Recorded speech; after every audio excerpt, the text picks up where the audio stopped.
Ekitiibwa kya Buganda wende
mwebale kujja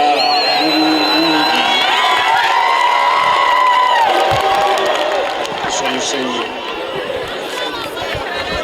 tubeebaza emirimu gyonna gye mukola era tubakolesa okuyita omwaka gutumalako olwaleero.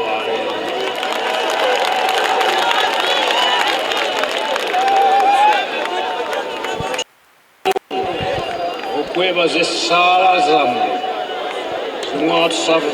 zimwatusabiranga mu bujjanjabe butuyiseemu.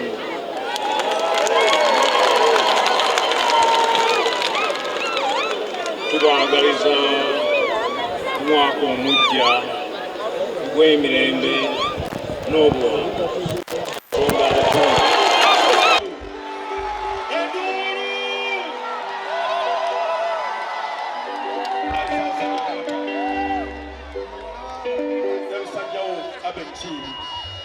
Kulaba nange mukama wange musajjawo Moses Walukagga kamusabe osiime akwanirize.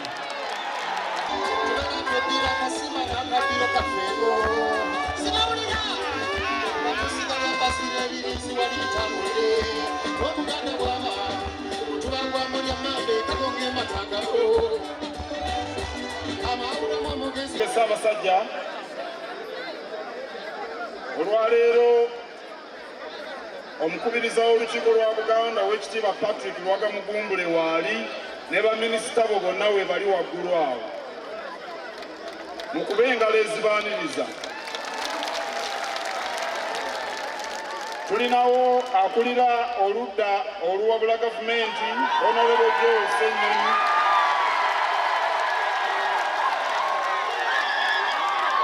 n'ababaka ababaka ba paalamenti bangi.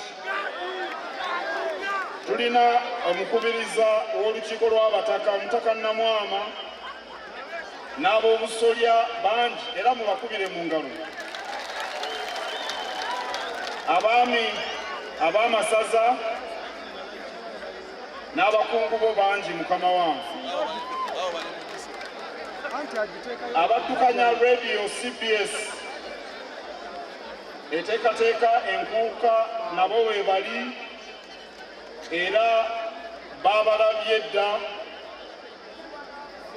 n'abaami n'abakungu ba Ssaabasajja Kabaka bangi.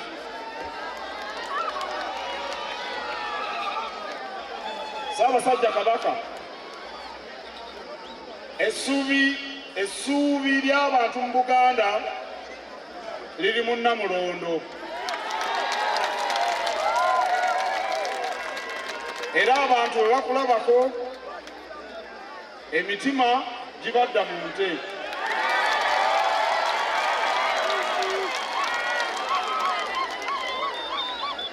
Omwaka guno abantu bo bano boolaba wano baamala ebbanga eggwanvu nga bammanja Ssaabasajja Kabaka. Ssaabasajja Kabaka ali nammwe era mmwe abazze mwesiimye. Njagala kubabuulira kino.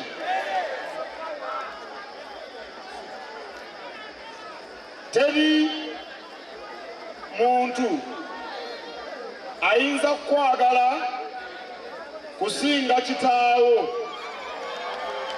Ffe mu Buganda Kabaka ye kitaffe. Era yatuwadde obubaka mwabuulidde bwabaddemu ennyingo 12 bwe munaazigenderako 25 mugenda kumumalako nga muli bawanguzi.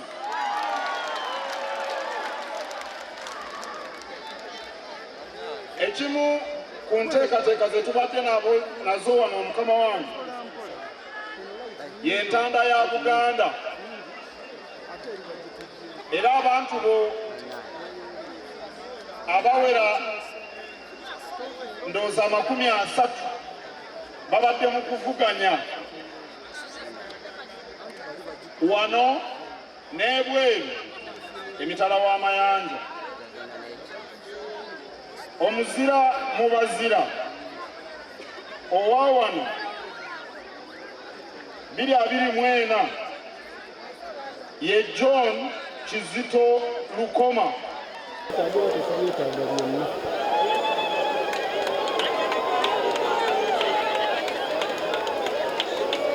Tajadi batadeko efuddeko.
Mbabulire. Tachanganya program wenu. Mama, mikono chini, mikono juu. Mikono chini, mikono juu. Amechanganya program wenu. Dr. Kwefanya tuchanganya. Twatezeza mulonzi chini mwana wangu. Kuwe mama sebo.